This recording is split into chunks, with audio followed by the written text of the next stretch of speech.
How Ian Holm was recreated for Alien, Romulus. Alien. Romulus made several new additions to the Alien franchise's lore, but Fede Alvarez's movie also represented a thematic and narrative return to the very first movie in the series. While the film's design and story clearly harkened back to Ridley Scott's 1979 original, one of Romulus' biggest surprises involved recreating key Alien cast member, Ian Holm, for a central role in the 2024 sequel. Given Holm's passing in 2020, his appearance was simultaneously unexpected and an impressive technical feat. While Holm's likeness was not used to bring his original character Ash back, his performance helped fulfill a similar criteria in the story.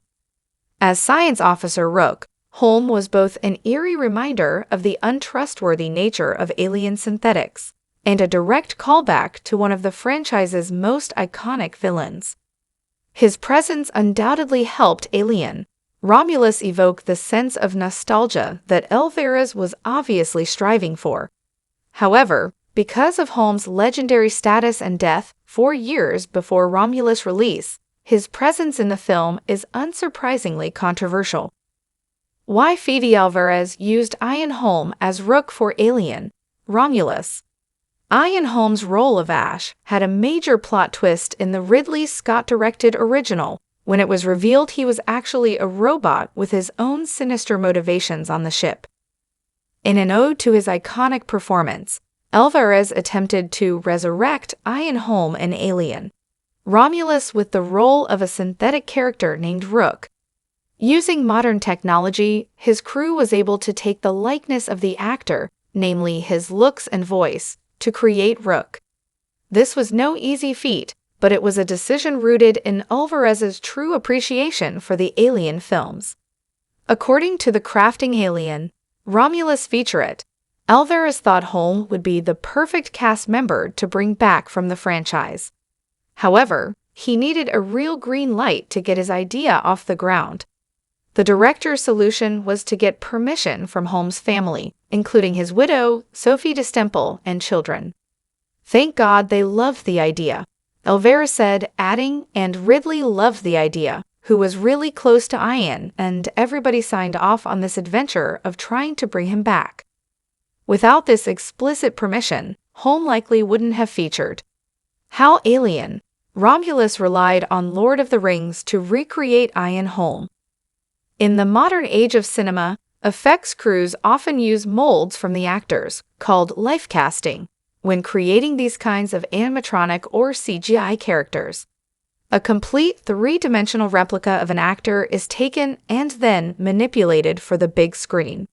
This proved to be a difficult piece of the puzzle for the Alien, Romulus crew at first, given that Holm passed away in 2020 aged 88, before production ever started. The film crew went back to the drawing board, finding themselves in Middle-earth. According to the Crafting Alien, Romulus featurette, they were able to find a mold of Holm from his time playing Bilbo Baggins in The Lord of the Rings in 1999. With this older mold, the talented team at Legacy were able to manufacture an entirely new animatronic character. They only had a head cast to work with from Lodar, but it proved to be enough. Ian Holm's animatronic in Alien, Romulus explained, practical effects can go a long way, and that's exactly what Legacy mainly used to bring Holm back to life. It took a lot of R&D, said Eric Barba, visual effects supervisor on the film. As he explained, finally, we landed on the plan that we can have it be at least 95% successful for shots, but you have to take it to the next step for extra certain shots to do, so some CGI work in the eyes and the mouth. In simple math, 95% of Rook was created from practical effects. The other 5% were CGI. The majority of what you see on screen of Rook in Alien, Romulus is Ian Holm in puppet form, with technology helping to fill in the rest of the gaps. Legacy's computer learned how to turn this animatronic into Ian Holm by consuming hours of archival footage of the late actor. The end result is a very detailed and lifelike Ian Holm, who voiced Rook in Alien, Romulus. While practical and special effects helped to recreate the look and feel of Holm, there was still one big problem the production crew had to solve: how to recreate Ian Holm's voice. The answer was not clear-cut or exact. Eventually, they settled on having British actor Daniel Betts help with recording all the facial capture of Rook. He would perform Rook's lines on set with the rest of the actors, and then, through the use of computer modeling and generative AI, his voice started to sound more like Holm. It wasn't a perfect solution, but the effect was surprisingly realistic. Why Ian Holm's appearance in Alien, Romulus is controversial. While Ian Holm's reappearance in an Alien film is a sweet surprise for some fans, for others, it is a blatant form of disrespect. The biggest concerns surround the fact that Holm is dead and could not give permission himself to be in the film. It is a very different situation from an actor like Val Kilmer, who is alive and gave permission to find ways to recreate his voice as Iceman in Top Gun: Maverick, 2022, due to his battle with throat cancer. Alvarez reiterates that Holm's family gave them permission and that Betts was paid fairly for voicing Rook. Alvarez has defended his decision to raise the dead. In an interview with the Los Angeles Times, he reiterates that Holm's family gave them permission and that Betts was paid fairly for voicing Rook. In the last 10 years after The Hobbit, Ian Holm felt like Hollywood had turned its back on him, and his widow felt he would have loved to be a part of this. Alvarez told The Times. He loved this character in particular. While the choice to bring Holm back to life for Alien, Romulus has been a controversial one, Alvarez said he hopes to see him again. Other films that have controversially done something similar. The most controversial moment of using an actor after their death via CGI came in the Star Wars prequel series Rogue One, a Star Wars story with Peter Cushing.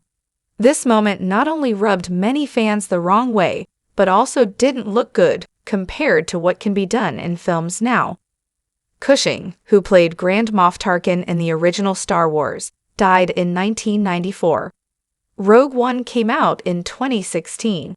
Like Ian Holm, Cushing's estate approved his use in Rogue One. A more recent example was when Ghostbusters: Afterlife brought back Harold Ramis as a ghost. Ramis played Egon Spengler in the original Ghostbusters movies, and the new films follow his daughter and grandchildren. Bringing back Egon also gave all 4 original Ghostbusters a chance to reunite, although Ramis died in 2014. The movie had another actor work as a stand-in, and then the effects team replaced him with the ghostly figure of Egon. Fans more readily accepted this than the Peter Cushing revival. There were also moments when movie actors who had died were replaced, and fans had very few problems with it compared to Alien, Romulus. The most tragic came when Brandon Lee died while shooting The Crow. To finish the movie, the film hired Chad Stahelski, who years later directed John Wick, to be Lee's stand-in for the remaining shots his character had. In the Fast and the Furious franchise, they have brought back Paul Walker's Brian by using his brothers as stand-ins while digitally imposing his face.